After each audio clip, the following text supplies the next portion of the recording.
नारायण नरं चैवं नरोत्तमं देवीं सरस्वतीं व्यासं ततो जयमुदीरयेत् नष्टप्रायेषु अपत्रेषु नित्यं भागवत सेवया भगवती उत्तम श्लोके भक्ति भवति नैष्टिकी அத்தியாயம் 12 16 மத்தஜி எத்தனா ஸ்லோகம் 15 15 மதஜி यस्मानोद्विजते लोको लोकानोद्विजते सयः हर्षामर्ष भयोद्वेगैर्मुक्तो य समे प्रियः படிங்க ரோத்ர நான் படிக்கவா மதஜி? படிங்க. ஹரே கிருஷ்ணா. பதம் 15. மொழிபெயர்ப்பு மற்றும் பொருளுரை வழங்கியவர் தெய்வ திரு ஆசா பக்தி வேதாந்த சுவாமி பிரபுபாதருக்கு ஜெய். பொருளுரை. பக்தனின் குணங்களில் மேலும் சில இங்கு விவரிக்கப்படுகின்றன. மொழிபெயர்ப்பு. ஹரே கிருஷ்ணா. யாருக்கும் தொல்லை கொடுக்காமல், யாராலும் தொந்தரவு செய்யப்படாமல், இன்பம் துன்பம் பயம் மற்றும் ஏக்கத்தில் சமநிலையுடன் எவனொருவன் இருக்கின்றானோ அவன் எனக்கு மிகவும் பிரியமானவன். பொருளுரை. பக்தனின் குணங்களில் மேலும் சில இங்கு விவரிக்கப்படுகின்றன. இத்தகு பக்தனால் யாருமே கஷ்டம், ஏக்கம், பயம் அல்லது அதிருப்திக்கு உள்ளாவது இல்லை. பக்தன் எல்லோரிடமும் அன்புடையவன் என்பதால் பிறரை கவலைக்கு உள்ளாக்கும் விதத்தில் அவன் செயலாற்றுவது இல்லை. அதே சமயத்தில் ஒரு பக்தனை கவலைக்கு உள்ளாக்குவதற்கு பிறர் முயன்றால் அதனால் அவன் பாதிக்கப்படுவதும் இல்லை. பகவானின் கருணையினால் வெளித்தொல்லைகள் எதனாலும் பாதிக்கப்படாதவாறு பக்தன் பயிற்சி பெற்றுள்ளான். உண்மையில் பார்த்தால் பக்தனானவன் எப்போதும் கிருஷ்ண உணர்வில் மூழ்கி பக்தி தொண்டில் ஈடுபட்டிருப்பதன் காரணத்தினால் இத்தகைய பௌதீக சூழ்நிலைகள் அவனை அசைக்க முடியாது. ஜட வாழ்வில் இருப்பவன் பொதுவாக தனது புலனுணர்ச்சிக்கும் உடலுக்கும் ஏதேனும் ஒன்று கிடைத்தால் மிகவும் மகிழ்ச்சி அடைகிறான். ஆனால் தன்னிடம் இல்லாத ஒன்றை மற்றவர்கள் தங்களது புலனுணர்ச்சிக்காக வைத்திருப்பதை பார்க்கும்போது வருத்தப்படும் அவன் பொறாமை கொள்கிறான். ஏதேனும் எதிரியிடமிருந்து தான் பழிவாங்கப்பட போவதை எதிர்பார்க்கும் போது அவன் பயந்த நிலையில் இருக்கின்றான். மேலும் எதையேனும் அவனால் வெற்றிகரமாக நடத்த முடியாவிடில் மிகவும் சோர்வடைந்து விடுகின்றான். ஆனால் எப்போதும் இத்தகு தொந்தரவுகளுக்கு அப்பாற்பட்டு விளங்கும் பக்தன் கிருஷ்ணருக்கு மிகவும் பிரியமானவன் ஆவான். ஹரே கிருஷ்ணா. ஹரே கிருஷ்ண மதஜி. சோ போன ஸ்லோகால நாம பகவான் தனக்கு யாரு பிரியமானவங்களோட ஸ்டார்ட் பண்ணார், சொல்ல ஆரம்பிச்சார் இல்லைங்களா? யார் தனக்கு பிரியமானவன்? அத்வேஷ்டா சர்வ பூதானா மைத்திர கருணை ஏவச்ச, அந்த ஸ்லோகா பார்த்தோம் இல்லையா? நிர்மமோ நிரஹங்கார சமதுக்க சுகஷமி சந்துஷ்ட சததம் யோகி யதாத்மா திருட நிச்சய மைய பிதா மனோபுத்திர் யோமத் பக்த சமே பிரிய. அதாவது பொறாமை இல்லாதவன், எல்லா உயிர்களுக்கும் நண்பன், தன்னை உரிமையாளனாக கருதாதவன், அகங்காரத்திலிருந்து விடுபட்டவன், இன்ப துன்பங்களை நிலையா இருக்கிறவன், சகிப்பு தன்மையோடு திருப்தியுட்டு சுய கட்டுப்பாடு உடையவன், மனதையும் புலனையும் பகவான் நிறுத்தியிருக்கிற புத்தியையும். சோ அவன் எனக்கு பிரியமானவன் சொன்னார். இனி அடுத்ததுலயே அதுலயே இன்னும் ஃபர்தரா சொல்றார், யாருக்கும் தொல்லை கொடுக்காமல், யாராலும் தொந்தரவு செய்யப்படாமல். உண்மையிலே யாருக்கு நம்ம சில சமயம் சொல்லுவாங்கல்ல, நீ அமைதியா இருந்தினாவே போதும், அதுவே எனக்கு பெரிய உதவி அப்படின்னு சொல்லிட்டு இல்லைங்களா? சம்டைம்ஸ் ஃபேமிலி மெம்பர்ஸே சொல்லுவாங்க, ஐயா சாமி நீ கொஞ்சம் அமைதியா இரு, அதுவே நீ எனக்கு செய்யற பெரிய உதவி அப்படிம்பாங்க. சோ அது மாதிரி தொல்லை கொடுக்கறது. இன்னொன்னு, இந்த பௌதீக உலகத்துல பாத்தீங்கன்னா எப்ப பாரு போட்டி பொறாமை இல்லைங்களா? நாம எல்லாருமே என்ன நினைச்சிட்டு இருக்கோம்னா, நாம ஒரு ரேஸ்ல ஓடிட்டு இருக்கோம், நாம கொஞ்சம் உட்கார்ந்துட்டோம்னா அடுத்தவன் என்னை முந்திட்டு ஓடிடுவான், அதை என்னால தாங்க முடியாது அப்படின்னு தான் ஒவ்வொரு ஜீவாத்மாவும் நினைக்குது. இல்லாத ஒரு ஓட்ட பந்தயத்துல ஓடிக்கிட்டே இருக்குது ஜீவா. ஒரு ஆத்மா பாத்தீங்கன்னா இல்லவே இல்லை, அப்படி ஒரு பந்தயமே இல்ல, ஆனா ஓடிட்டே இருக்கு. நம்ம அடிக்கடி சொல்ற எக்ஸாம்பிள் தான். இப்போ பெரிய உலகத்தின் பெரிய பணக்காரர் லிஸ்ட்ல யார் யார் இருக்காங்களோ அவங்களுக்கு அவங்க எடுத்து பாருங்க. அவங்களுக்கு அடுத்த வேலை சோத்துக்கு அவங்க வேலை செஞ்சாதான் சாப்பாடுன்னு ஏதாவது கட்டாயம் இருக்கா?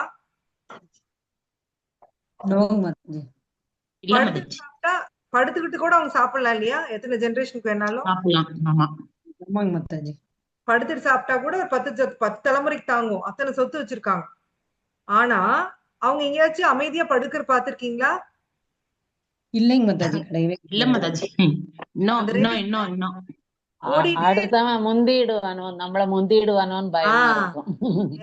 என்ன முந்திருவானோ, அவன் என்ன விட 1 ரூபா சம்பாரிச்சு அதிகம் சம்பாரிச்சு இன்னும் பணக்காரன் ஆயிருவானோ, அந்த பயத்துல ஓடிட்டே இருப்பாங்க.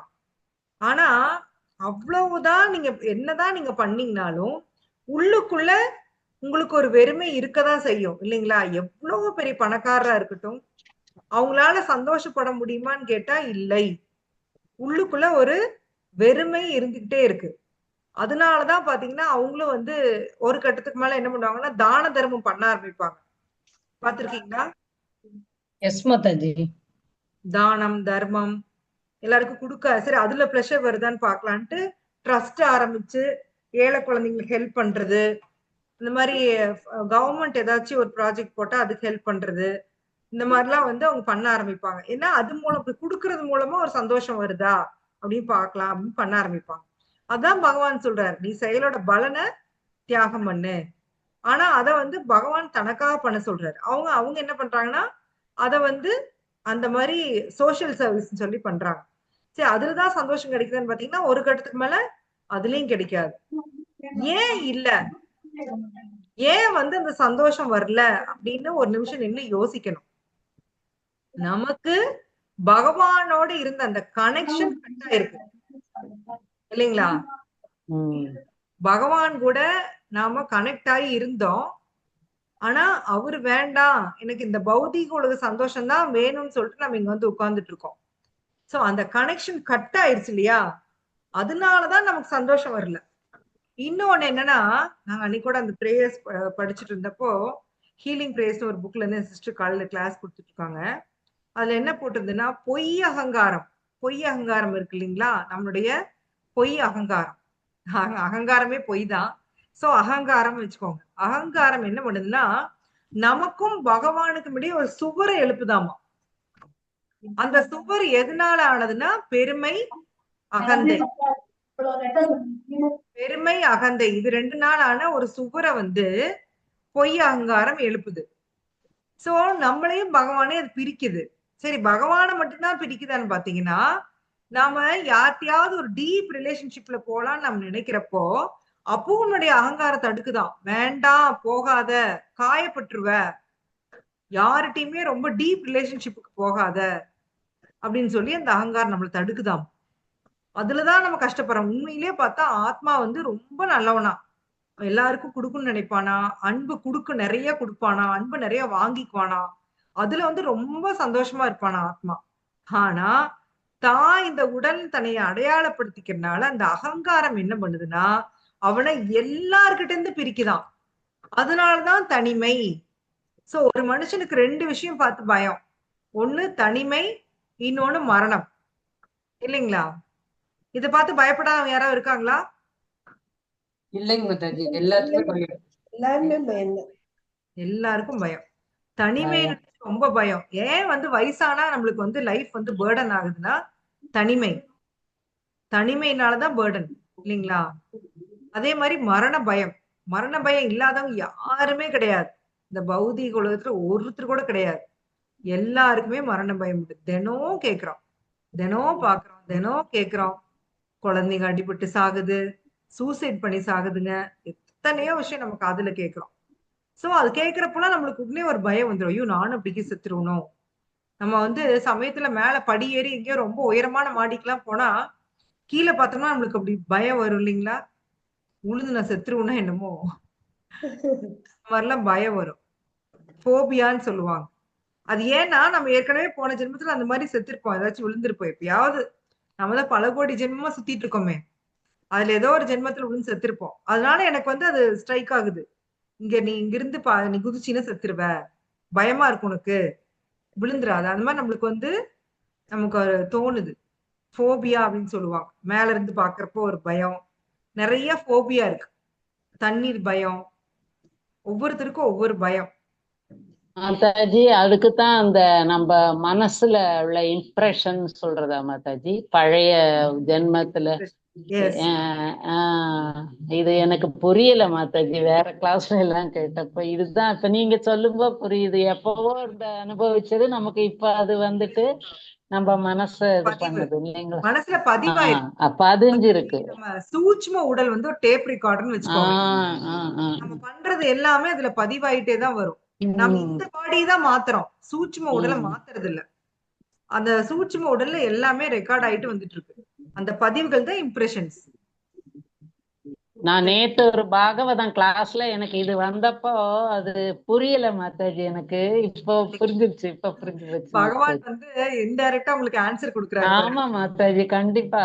அது எப்படி அந்த இம்ப்ரெஷன்னா என்னன்னு தெரியாம இருந்தேன். அது என்ன இம்ப்ரெஷன் சொன்னாங்கன்னு தெரியல. இப்ப புரிஞ்சிருச்சு மாதாஜி. புரிஞ்சிருச்சு. ஓகே, புரிஞ்சிருச்சு. ஆக்சுவலா உங்களுக்கு தேங்க்யூ.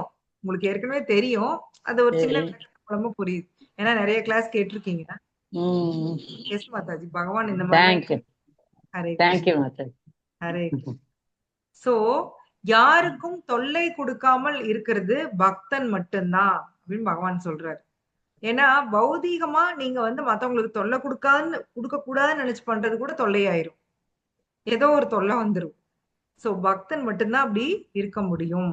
அதுக்குதான் நான் வந்து அந்த இதை ஆரம்பிச்சேன். ஆக்சுவலா 2 பயம் நமக்கு இருக்குன்னு சொல்லிட்டு. சோ அந்த அகங்காரம் நம்மளை வந்து எல்லார்கிட்ட இருந்தும் பிரிக்கும் அப்படின்னு சொல்லி பார்த்தோம். சோ அந்த அகங்காரம் வந்து பக்தனுக்கு இருக்காது. சோ அவன் என்ன பண்ணுவான்னா, அடுத்தது பாருங்க, அடுத்த லைன் பாருங்க. யாராலும் தொந்தரவு செய்யப்படாமல், அவங்களுக்கு பாத்தீங்கன்னா உலகமே தலை மேல இடிஞ்சு வந்து விழுந்தாலும் பக்தனை வந்து ஒண்ணுமே பண்ண முடியாது. ஏன்னா அவங்களுக்கு தெரியும், கிருஷ்ணா நினைச்சாருனா தான் என்னை காப்பாற்ற முடியும். முயற்சி அதுக்காக பண்ணாம இருக்கக்கூடாது, முயற்சி பண்ணணும். சோ கிருஷ்ணா நினைச்சாருனா தான் என்னை காப்பாற்ற முடியும். கிருஷ்ணா என்னை அழிக்கணும்னு நினைச்சாருன்னா என்னைய யாருமே காப்பாற்ற முடியாது. சோ அந்த ஏதாவது சினிமால வரும் இல்லையா, ஹீரோ வந்து பாத்தீங்கன்னா உடம்பு நிறைய குண்டு வாங்கிடுவாரு, ஆனாலும் எந்திரிச்சு ஃபைட் பண்ணிட்டே இருப்பாரு. ஆனா வில்லனுக்கு ஒரே ஒரு குண்டு தான். டைரக்ஷன் நினைக்கிறேன் அந்த மாதிரி கிருஷ்ணா என்ன நினைக்கிறேன் நம்மளுக்கு நடக்கும். ஆமா, டைரக்டர் என்ன நினைக்கிறாரு அதான் நடக்கும். அவரை சுடுவாங்க, மேல இருந்து தூக்கி கீழே போடுவாங்க, அவர் அத்தனைக்கு நடுவுல சர்வே வழியிலேயே அதை தடுத்துருவாரு, கையாலேயே தடுத்து எப்படி அதை தள்ளி விடுவாரு, அதை அடுத்தவங்களுக்கு போய் அடிச்சிடும்.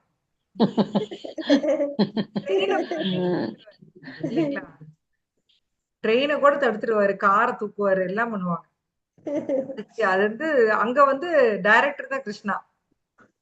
மாதா சொன்ன மாதிரி டைரக்டர் நினைச்சா அவங்க உயிரோடு இருப்பாங்க, இல்லைன்னா செத்துருவாங்க.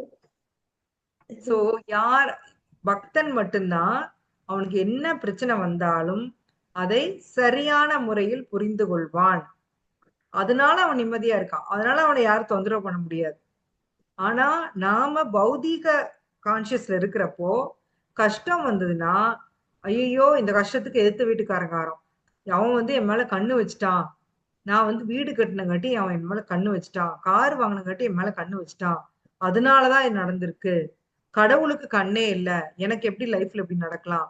சோ இந்த மாதிரிதான் நம்ம யோசிப்போமே ஒழிய நாம வந்து போக்கஸ வந்து நம்ம மேல திருப்ப மாட்டோம், உள்ள நம்மளை நோக்கி திருப்பவே மாட்டோம். நாம அனுபவிக்கிறது ஒவ்வொன்றுமே நாம செஞ்சதுதான், செஞ்ச வினைதான், செய்வினை எல்லாம் இல்ல. நீங்க அனுபவிக்கிற வினை நீங்க செஞ்ச வினை, அதுதான். சோ இததான் வந்து பக்தன் புரிஞ்சு வச்சிருப்பான். அதனால பாத்தீங்கன்னா அவனுக்கு எவ்வளவோ பெரிய கஷ்டம் வந்தாலும் அவன் வந்து அதை மைண்ட் பண்ணவே மாட்டான். நிறைய உதாரணம், இந்த டிவோட்டிஸ், அந்த துளசிதாசா யாரு அந்த எல்லாம் பாடுவாங்களே, கையில 1 ரூபா கூட இருக்காது, ஒய்ஃப் சமைக்கிற கூட காசு இல்லைன்னு சொல்லுவாங்க. அதே மாதிரி இன்னொருத்தர் வந்து அந்த மண்ணு முதிக்கிறப்ப அந்த குழந்தைய முதிச்சிருவாரு, பேரு என்ன மாதாஜி? கோரகும்பர். கோரகும்பர். கோரகும்பர். அது ஒரு டிராமா மாதிரி வந்துச்சுல கண்ணு, யூடியூப்ல கூட. அவ்வளவு நல்லா இருந்துச்சு, நல்ல ஆக்ட் பண்ணுச்சுங்க, நல்லா இருந்துச்சு. அதான் அந்த குழந்தைய போட்டு முதிச்சிருவாரு, அப்பா சாமி. ஆனா அவருக்கு அது எதுவுமே தெரியாது, தெரிஞ்சவர் ம். மறுபடியும் ஒய்ஃப் அழுகிறதெல்லாம் ரொம்பவே இதாதான் இமோஷனா தான் இருக்கும். சோ இந்த மறுபடியும் கோரகும்பர் ஸ்டோரி வந்து ரொம்ப நாள் முன்னாடி கேட்டிருக்கேன் மாதாஜி. ஸ்ரீனிவாஸ் சாரி பிரபு கொடுத்தாங்க. அவர் கொடுக்கும்போதே அழுதுட்டாரு. கிளாஸ் கொடுக்கும்போது அவரே அழுதுட்டாரு சொல்லிட்டு இருக்கும்போதே. ரொம்ப கஷ்டமா இருந்துச்சு அந்த ஸ்டோரி. எஸ் மாதாஜி, எஸ் கண்ணா. அது எல்லாருக்கும் சென்சிட்டிவ் பார்ட் இல்ல, குழந்தை. அது ரொம்பவே கஷ்டம். எஸ். சோ யாராலும் தொந்தரவு செய்யப்படாம இருக்கணும் அப்படின்னா, ஒன்னா பௌதிக உலகத்துல அப்படி இருக்கணும்னா, ஒன்னா பைத்தியமா இருக்கணும், இல்ல காது கேட்காதவங்களா இருக்கணும், இல்லைங்களா? காது கேட்கலன்னா யார் என்ன சொன்னாலும் கேட்காது, ஏன் காது கேட்காதுன்னு உட்கார்ந்துக்கலாம், இல்லையா? பைத்தியமா இருந்தா என்ன நடந்தாலும் ஒண்ணுமே தெரியாது. கான்சியஸோட இருக்கவங்களுக்கு வந்து ரொம்பவே கஷ்டம். ஏன்னா நம்மள தொந்தரவு பண்றதுக்கு சின்ன சின்ன விஷயங்கள் போதும். எனக்கு நான் நினைச்ச மாதிரி அன்னைக்கு ஏதாவது ஒரு குழம்பு நல்லா வரலன்னா கூட நம்ம டென்ஷன் ஆயிருவோம், இல்லைங்களா? அந்த மாதிரி ஆளுங்க நாம ஈஸியா நம்மள வந்து டென்ஷன் பண்ணலாம். ஆனா பக்தனுக்கு வந்து எதுவுமே ஒரு பொருட்டில்லை. அவன் யாராலையும் தொந்தரவு செய்யப்படாம இருப்பான். இன்பம் துன்பம் பயம் மற்றும் ஏக்கத்தில் சமநிலையோட அவன் இருப்பான்.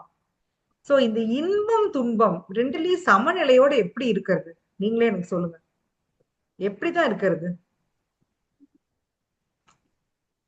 மாதாஜி, நம்மளுக்கு என்ன நடந்தாலும் அது கிருஷ்ணரோட அனுமதியோட தானே நடக்குது.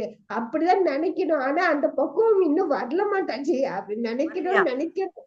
வரல வரவே இல்லை, இன்னும் வரல. சரி, துன்பத்துல கூட அமைதியா இருந்துக்கலாம், இன்பத்துல எப்படி அமைதியா இருக்கிறது?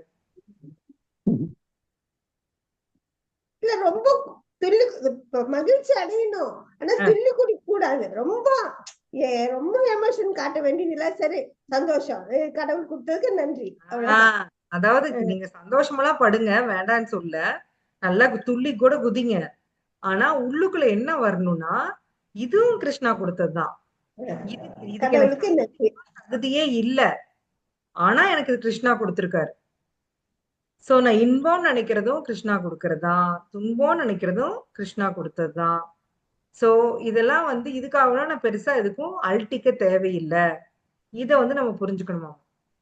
சோ கவலை, பயம், ஏக்கம் எல்லாத்துலயுமே சமநிலையோட இருக்கணுமா? சோ பிரபுபாத் கொடுக்கிறாரு, பக்தன் எல்லோரிடமும் அன்புடையவன் என்பதால் பிறரை கவலைக்கு உள்ளாக்கும் விதத்தில் அவன் செயலாற்றுவதில்லை. சோ பக்தன் எல்லார் மேலயும் அன்பு வைப்பானமா. அன்புனா என்ன சொல்லுங்க? அன்பு வைக்கிறதுன்னா என்ன? மாதாஜி, எல்லாருமே நல்லா இருக்கணும்னு நினைக்கிறது அன்பு. எல்லாரும் நல்லா இருக்கணும்னு நினைக்கிறது அன்பு. வேற? கருணையோட இருக்கிறது. எல்லாருக்கும் கருணை, எல்லாத்தையும் கருணையோட இருக்கிறது. பொறாமை இல்லாம இருக்கிறது. பொறாமை இல்லாம இருக்கிறது. தன்னை போலவே நினைக்கிறது. அன்புடன் பழகிறது அவங்க கிட்ட. தன்னை போல நினைக்கிறது, அன்புடன் பழகிறது. அதான் கேட்கிறேன். அதான் பிரியமாக பழகுவது. சோ இப்ப வந்து ஒருத்தர் பாக்குறப்பவே நம்மளுக்கு ஒரு ஒரு சந்தோஷம் வரும், இல்லைங்களா? நம்ம யாரையாவது ஒரு எக்ஸாம்பிளுக்கு வந்து பாத்தீங்கன்னா, ஒரு பொண்ணும் பையனும் லவ் பண்றாங்க அப்படின்னா, அந்த பையனையோ பொண்ணையோ பாக்குறப்போ இவங்களுக்கு வந்து ஒரு பயங்கர ஒரு ஹாப்பினஸ் வரும், இல்லைங்களா? சினிமாலதான் பாத்துருக்க, உண்மையில அனுபவிச்சதுல இல்ல. 16 வயசுலயே கல்யாணம் பண்ணி வச்சுட்டாங்க, அதனால அதெல்லாம் ஒருவங்க தெரியாது. அந்த பையனுக்கு வந்து அந்த பொண்ணை பார்த்தாவோ, அந்த பொண்ணுக்கு அந்த பையனை பாக்குறவோ ஒரு பயங்கர சந்தோஷம். அவங்களோட இருக்கணும், ரொம்ப நேரம் இருக்கணும்னு நினைப்பாங்க, இல்லைங்களா? டைம் ஸ்பெண்ட் பண்ணணும், எந்நேரம் அவங்ககிட்ட பேசிட்டே இருக்கணும், அவங்கள பத்தி நிறைய தெரிஞ்சுக்கணும், இப்படிலாம் நினைப்பாங்க. இதானே லவ்னு நம்ம பாக்குறோம், இல்லைங்களா? சோகால் லவ் நமக்கு சினிமால சொல்லி கொடுத்ததுதான், இல்லையா? அப்படிதானங்க? ஆமா மாதாஜி. சோ ஹஸ்பண்ட் ஒய்ஃப்க்கு இது நடக்கும். லவ்வர்ஸ் மட்டும் இல்ல, ஹஸ்பண்ட் ஒய்ஃப் கல்யாண புதுசுல அப்படிதான் இருக்கும். எந்நேரம் அவங்களோடய இருக்கணும்னு நினைப்போம், அவங்கள்ட்ட பேசிட்டே இருக்கணும்னு நினைப்போம். சோ ஆரம்பத்துல நான் சொல்றேன், இப்ப இல்ல. கல்யாணமான புதுசுல கொஞ்ச வருஷத்துக்கு இருக்கும், கொஞ்ச நாளைக்கு இருக்கும். நாளைக்கு மாதாஜி, வருஷம் மட்டும் இல்ல, அது நாளைக்கு. ஒருத்தர் தெரிஞ்சுக்கிற வரைக்கும் அந்த கொஞ்சம் ஒரு அந்த ஃபீலிங் இருக்கும், சந்தோஷம். சோ அது வந்து ஒரு நல்ல ஒரு ஃபீலிங், இல்லைங்களா? அந்த அந்த அன்பு அந்த டைம்ல நம்ம அனுபவிக்கிறது ரொம்ப நல்லா இருக்கும். அதைவே நீங்க கிருஷ்ணா கூட அனுபவிச்சீங்கன்னா எப்படி இருக்கும்? யோசிச்சு பாருங்க.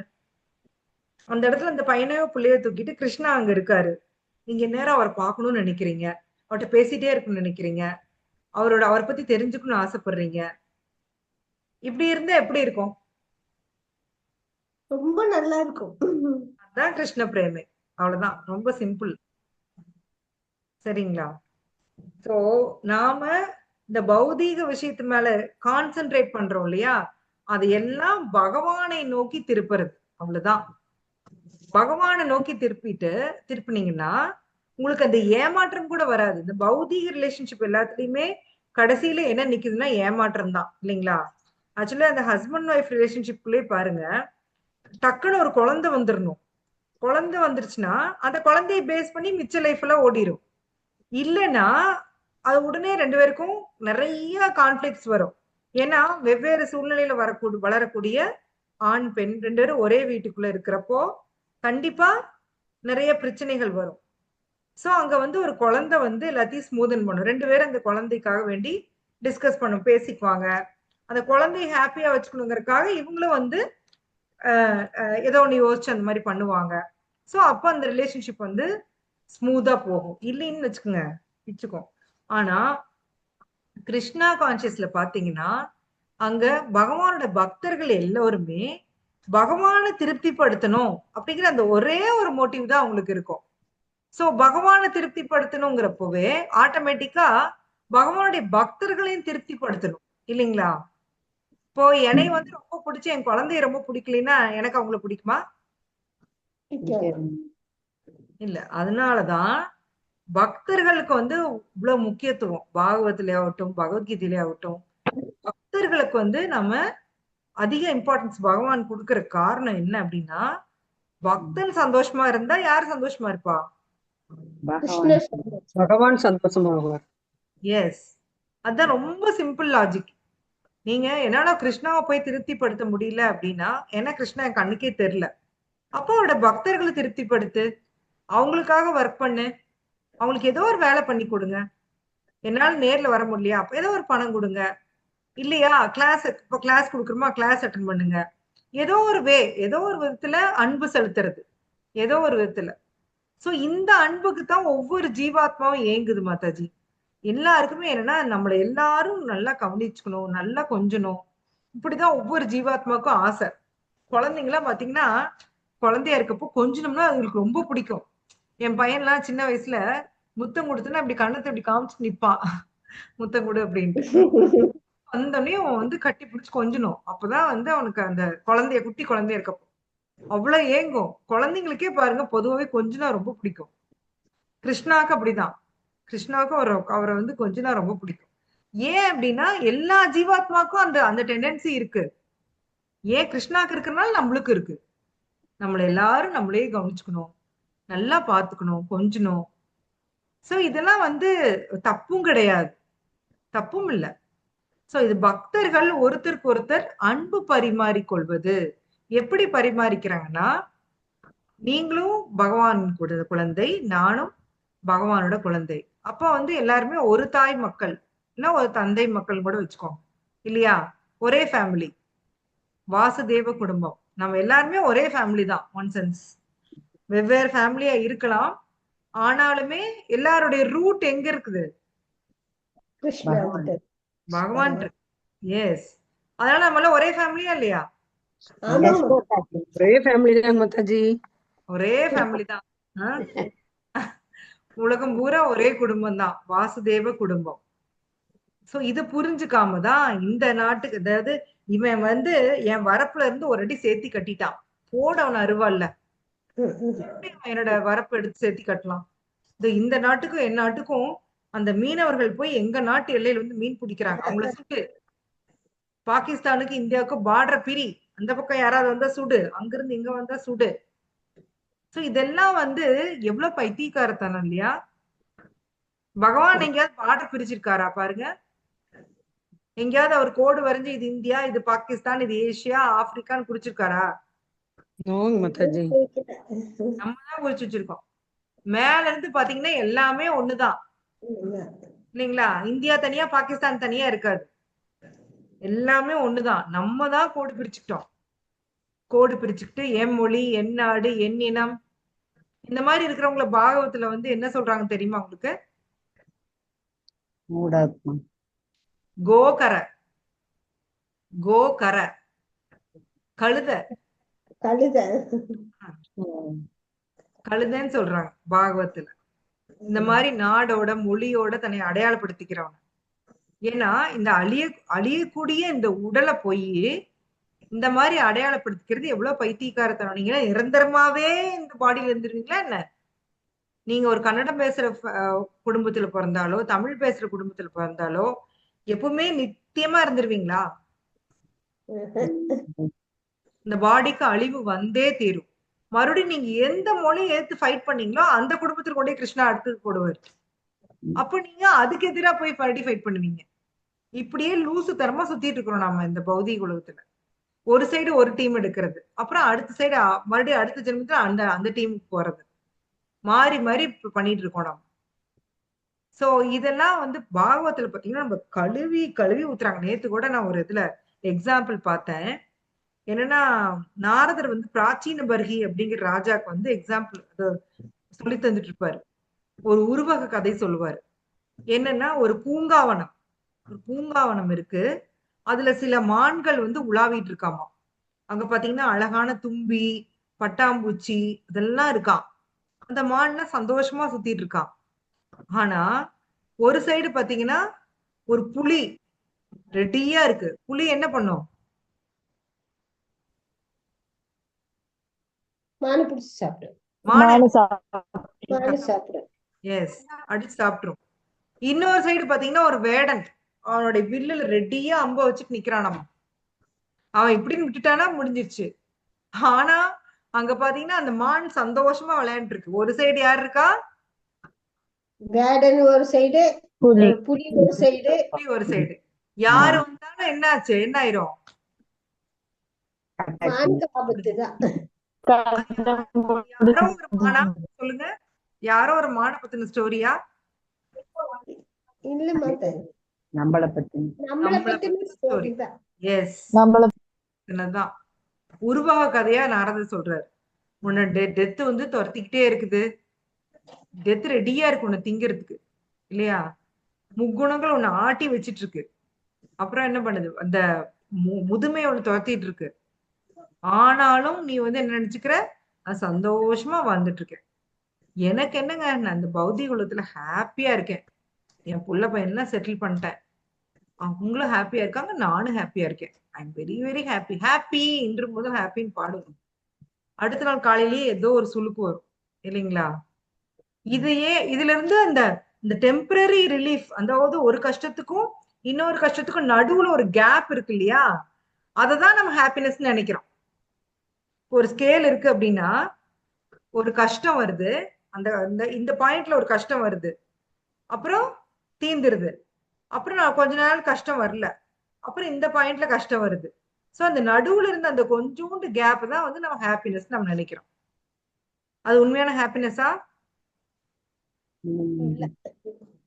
இல்ல. இது ரொம்ப ரொம்ப என்ன சொல்றது, நிரந்தரமற்ற ஒரு இன்பம். இன்பம் நம்ம நினைச்சிட்டு இருக்கிறோம். ஆனா உண்மையில அது வந்து இன்பம் இல்ல. அது வெறும் புலன்களின் தொடர்பாலதான் வருது. உண்மையான இன்பம் அது கிடையாது. ஆத்மாவுக்கு உண்மையான இன்பம் பகவானுக்கு சேவை செய்வதே. மத்தபடி இந்த பௌதிக உலகத்துல நீங்க என்ன செஞ்சாலும் ஹாப்பினஸ் வராது. அது வரக்கூடிய ஹாப்பினஸ் ரொம்ப ரொம்ப டெம்பரரி. அதோட தன்மை மிக மிக டெம்பரரிக்கு என்ன, தற்காலிகமானது. எஸ். சோ அன்புடையவன், அதுக்காக சொல்றோம் பக்தன் எல்லோரிடத்திலும் அன்புடையவன். சோ அந்த அன்புனாலதான் பாத்தீங்கன்னா பிரபுபாதர் வந்து அழுதாரு. ஐயோ, இந்த மக்கள் இவ்வளவு முட்டாளா இருக்காங்களே, கிருஷ்ண உணர்வை எடுத்து கொண்டு வந்து கொடுக்குறேன், அப்படியே ஊட்டி விடுறேன், முழுங்க மாட்டேங்கிறாங்களே. ஒரு தாய் எப்படி தன் குழந்தைக்கு சாப்பாடு, அந்த குழந்தை சாப்பிடணும் அழுகிறாளோ, அது மாதிரி பிரபுபாதர் அழுகிறாரு. சோ அதுதான் உண்மையான அன்பு. மத்தபடி மத்தவங்கள காமிக்கிற அன்பு பாத்தீங்கன்னா, இந்த ட்ரெஸ், இந்த நாம போட்டிருக்க, இந்த நாம ஏத்துட்டு இருக்கிற இந்த உடல் வந்து ஒரு ட்ரெஸ், இந்த வெளிப்புற இந்த ஆடை நலையுதேன்னு அழுகிற மாதிரியா, தண்ணீர இறங்கினோம்னா அந்த வெளிப்புற ஆடை நலையுதேன்னு அழுகிற மாதிரியாம அது. ஆனா உண்மையிலே நம்ம அழுக வேண்டியது உள்ள இருக்கிற அந்த ஆத்மாக்காக தான். அந்த ஆத்மாவுக்கு எது உண்மையான இன்பம் தருமோ அதை கொடுக்கறவங்க தான் நமக்கு உண்மையான வெல்விஷர். சோ பிரபுபாதர் மாதிரி ஆச்சாரியர்கள் நம்மளுடைய ஆத்மாவுக்கு எது தேவையோ அதை கொடுத்தாங்க. அது பகவானுடைய கனெக்ட் ஆகணும். ஒவ்வொரு ஆத்மாவும் பகவானோட ஏற்கனவே கனெக்ட் ஆயிருந்தது. இப்ப அந்த கனெக்ஷனை இழந்துருச்சு. அது திருப்பி கனெக்ட் ஆகுறப்பதான் அந்த ஆத்மாவுக்கு இன்பம் வரும். மற்றபடி வேற எப்பயும் வராது. சோ எஸ், இதுல நம்ம பார்த்துட்டோம்.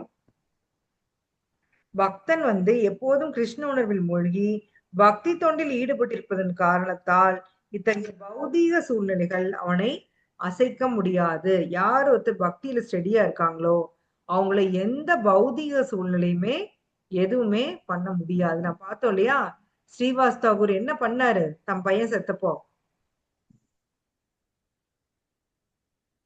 என்ன பண்ணாரு? போன கிளாஸ்ல சொல்லக்கூடாது. எஸ், யாரையும் எல்லாரையும் மிரட்டி வச்சிடாரு, யாரும் பகவான் சொல்லக்கூடாது. சோ அவரை அதை விடவா ஒரு பெரிய கஷ்டம் ஒருத்தருக்கு வந்துரும்? சொல்லுங்க பாக்கலாம். அதே கூட அந்த கஷ்டம் கூட அவரை தொந்தரவு பண்ண முடியல பாருங்க. அவருக்கு அதை விட பகவான் கீர்த்தன் பண்றதா அவருக்கு முக்கியமா இருக்கு. சோ அப்ப பக்தன் எதுக்கு முக்கியத்துவம் கொடுக்கறான்? பக்திக்கு. பக்தி வேற எதுக்கும் முக்கியத்துவம் கொடுப்பதில்லை. நாமளா இருந்தா அவ்வளவுதான், ஐயோ அப்பா குய்யோ முறையோ பகவானே நீங்க தினம் என் வீட்டுக்கு வரீங்க, என் மையம் இப்படி சாக விட்டுட்டீங்களே, நீங்களாம் ஒரு கடவுளா ஆச்சா போச்சான்னு கத்திருப்போம் இல்லைங்களா அவர் இடத்துல இருந்திருந்தா. ஆனா அவரு அமைதியா ஏத்துக்கிட்டாரு. இந்த ஆத்மாவோட விதி முடிஞ்சுது, அவ்வளவுதான். அவங்க தெளிவா புரிஞ்சிருக்காங்க, இந்த பௌதீகம் உலகம் ரொம்ப ரொம்ப டெம்பரரி. இங்க நாம வாழ்ற வாழ்க்கை அதை விட டெம்பரரி. இப்போ கூட மத்தியானம் கூட பேசிட்டு இருந்தோம், குழந்தைங்க போன ஸ்கூல் வேன் மேல ட்ரெயின் மோதி பாத்தீங்களா? கேள்விப்பட்டீங்களா? மூணு பேரு குழந்தைங்க பாவம், ஸ்கூல் குழந்தைங்க. காலையில பெரிய நியூஸ். ஸ்கூல் குழந்தைங்க பாவம். ரயில்வே கிராசிங்ல அந்த கேட் கீப்பர் ஏதோ வேற எங்கேயோ போயிட்டாரோ தூங்கிட்டாரோ, அதனால கேட்டை போடாம விட்டுருக்காரு. இவன் ஸ்பீடா வந்திருக்கான், ட்ரெயின் வந்தது தெரியல, டிச்சு அப்படி வேனிஸ் இதாகி கிடக்கு. 3 பேரு மட்டும் இல்ல, என்ன நிறைய போயிருக்கும் குழந்தைங்க பாவம். சோ இது மிருத்யு உலகம். இந்த பௌதீக உலகம் டெய்லி அதாவது இந்த உலகத்துல ஒவ்வொரு செகண்டுமே மரணம் நிகழ்ந்து கொண்டேதான் இருக்கு. நமக்கு தெரியல, அவ்வளவுதான். நமக்கு தெரிஞ்சு பேப்பர்லயே இத்தனை வருது, நம்ம ஏரியா பேப்பர்ல. அது மாதிரி உலகம் பூரா எத்தனை எத்தனை எத்தனை எத்தனை சோ இயற்கை மரணங்கள், செயற்கை மரணங்கள் எல்லாம் நிகழ்ந்துகிட்டேதான் இருக்கு. இது மிருத்யு லோகம். இந்த மிருத்யு லோகத்துல ஹாப்பியா இருக்கணும். நான் ஹாப்பியா இருக்கணும்னா எங்க இருந்து ஹாப்பியா இருக்கிறது? நம்மளை சுத்தி இருக்கிறதெல்லாம் கஷ்டப்பட்டுனா நம்ம எப்படி ஹாப்பியா இருக்க முடியும்? அந்த மாதிரி இருக்கிறது ஒரு குரூயல்டி இல்லைங்களா, கொடூரமான மனப்பான்மை. அந்த சினிமா எல்லாம் காமிப்பாங்க, அந்த சர்வாதிகாரி மாதிரி இருக்கிறவங்க அடுத்தவங்களை அப்படியே அடிச்சு அவங்க அழுகிறது பார்த்து சந்தோஷப்படுவாங்க இல்லைங்களா, அந்த மாதிரிலாம் காமிப்பாங்க. அது குரூயல்டி. சோ மத்தவங்க கஷ்டப்படுறப்ப நம்மளால சந்தோஷமா இருக்க முடியாது. சோ பக்தன் அப்படிதான் இருப்பான். கிருஷ்ண உணர்வுல மூழ்கி இருக்கிறதுனால அவனை எதுவுமே அசிச்சுக்க முடியாது. ஜடவாழ்வில் இருப்பவன் தனது புலனுணர்ச்சிக்கும் உடலுக்கும் ஏதேனும் ஒன்று கிடைத்தால் மகிழ்ச்சி அடைகிறான். ஆனால் தன்னிடம் இல்லாத ஒன்றை மற்றவர்கள் தங்களது புலனுணர்ச்சிக்காக வைத்திருப்பதை பார்க்கும் போது அவன் பொறாமை கொள்கிறான். கரெக்ட் தான் இல்லைங்களா? சோ பௌதீக, அதாவது நமக்கு ஏதாவது புலனுணர்ச்சிக்கு ஏதாவது கிடைச்சிருச்சு அப்படின்னா ரொம்ப ஹாப்பியா இருப்போம். அதே சமயம் அது இன்னொருத்தனுக்கு இருக்குதுன்னு தெரிஞ்சா பொறாமப்படுவோம் ஜட வாழ்வுல இருக்கிறவன். சோ ஏதேனும் எதிரியிடமிருந்து தான் பழிவாங்கப்பட போவதை எதிர்பார்க்கும் போது அவன் பயந்த நிலையில் இருக்கிறான். சோ அந்த கத்தி எடுத்தவங்கள பாத்தீங்கன்னா அவங்களுக்கு அவங்க சாவை எதிர்பார்த்துட்டே தான் இருப்பாங்க. ஏன்னா கத்தி நீ ஒன்ஸ் எடுத்து ஒருத்தனை குத்துறீன்னா திருப்பியும் உனக்கு அது திருப்பி வந்தே தீரும் இல்லைங்களா? பகவானுடைய கோர்ட்ல நீங்க ஒரு தப்பு பண்ணீங்கன்னா பதிலுக்கு தண்டனை வந்தே தீரும். சொல்லுவாங்க இல்லையா, கத்தி எடுத்தவனுக்கு எதனால சாவு? கத்தினாலதான் சாவு. கத்தினாலதான் சாவு. அதனால மாதிரி ஏதாவது பக்கத்துல எதிரி என்ன அட்டாக் பண்ணிடுவான்னு பயந்துகிட்டே இருப்பாங்களாம். சோ அவன் வெற்றிகரமா எதையும் நடத்த முடியலனாலும் அப்படியே சோர்வாயிருவானாம். ஏதோ ஒண்ணு எடுத்து நடத்துறப்ப அதுல வந்து வெற்றி கிடைக்கலினாலும் அப்படியே சோர்வாயிருவான். ஆனா கிருஷ்ண பக்தன் இது எல்லாத்துக்கும் அப்பாற்பட்டு இருப்பான். அதனால அவன் பகவானுக்கு மிகவும் பிரியமானவன் அப்படின்னு சொல்லி பகவான் சொல்றாரு. இன்னும் ஒரு ஸ்லோகம் அந்த மாதிரி, இன்னும் ரெண்டு ஸ்லோகம் 3 இருக்கு. சரி, மறுபடியும் பார்க்கலாம். ஓம் தத் சத். ஹரே கிருஷ்ணா. யாருக்கா டவுட் இருந்தா நீங்க கேட்கலாம். டவுட் இருக்கா? மாதாஜி வர வெள்ளிக்கிழமை நான் ஊர்ல இருக்க மாட்டேன். சோ மறுபடியும் அடுத்த டியூஸ்டே பார்க்கலாம். கிளாஸ் இல்ல, வெள்ளிக்கிழமை கிளாஸ் இருக்காது. ரெண்டு பேரும் ஒன்னா பேசுறீங்க, ஒண்ணுமே கேட்கல. சாந்தி மாதாஜி என்ன சொல்றீங்க? மாதாஜி காலு சரியாயிடுச்சுங்களான்னு கேட்டேன். பரவாயில்லைங்க மாதாஜி, ஓரளவுக்கு பரவாயில்ல. இன்னும் கொஞ்சம் இருக்கு, பரவாயில்ல. ரத்த யாத்திரா எப்படி இருந்தது மாதாஜி? ரத யாத்திரை எல்லாம் சூப்பரா போச்சு. ஜெகநாதர் ஜம்முன்னு. நல்ல கூட்டம் மாதாஜி. போலீஸ் நிறைய இருந்தாங்க. நல்ல கூட்டம். இந்த வாட்டி நல்ல கூட்டமா இருந்தது. பாத்தீங்கன்னா அப்படியே ஜம்முன்னு அப்படியே மக்களை பார்த்துட்டு குதிச்சுட்டு வந்தாரு ஜெகநாதர். சந்தோஷமா ரதத்துல வந்தாரு. பாத்தீங்கன்னா நிறைய பக்தர்கள், எங்களுக்கு ஒரு இடத்துல மோர் கிடைச்சது, ஜூஸ் ஒருத்தர் கொடுத்தாங்க, தண்ணி கொடுத்தாங்க, கடல மிட்டாய் கொடுத்தாங்க. நல்லா ஜாலியா சாப்பிட்டுட்டே நாங்க வந்து டான்ஸ் ஆடிக்கிட்டு, நான் டான்ஸ் ஆடல, பட் அது வேடிக்கை பார்த்துட்டே அப்படியே எவ்வளவு டிஸ்டன்ஸ் மாதாஜி? அது ஒரு 3 கிலோமீட்டர் இருக்குன்னு நினைக்கிறேன் மாதாஜி. கோயம்புத்தூர் கடைவீதியில மொத்தத்துல. ஆமா. போட்டோலாம் பார்த்தோம் மாதாஜி, நல்லா இருந்தது. நல்லா இருந்துச்சு. போட்டோ மாதாஜி இந்த நியூஸ் எனக்கு நேரடியா வருங்களா? ரெண்டு பேரும் ஒன்னா பேசுறீங்க, காது கேட்கல. மாதாஜி விசாலியோட ஒரு பிக்சர் போட்டிருந்தீங்க, நல்லா இருந்தது. விஷாலி அங்க பார்த்தேன், நல்லா ஆமா. இருந்தது. வேற யாருன்னு சொன்னீங்க? விஷாலியாடா? வேற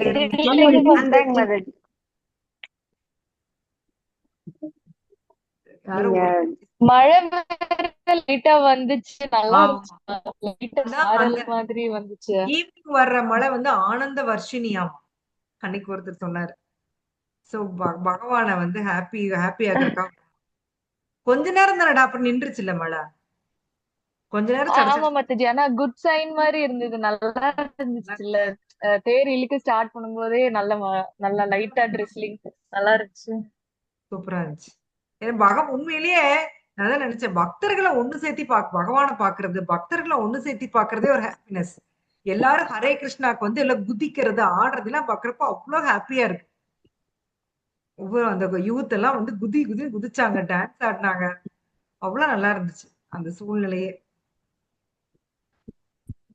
நீங்க எப்பவுமே வீடியோ போடுவீங்க, இந்த தாட்டி போடலீங்க மாதாஜி. அடடா, ஏதா இருந்தா விஷால் ஏதாவது வீடியோ கிடைச்சா போட்டுட்டுடா.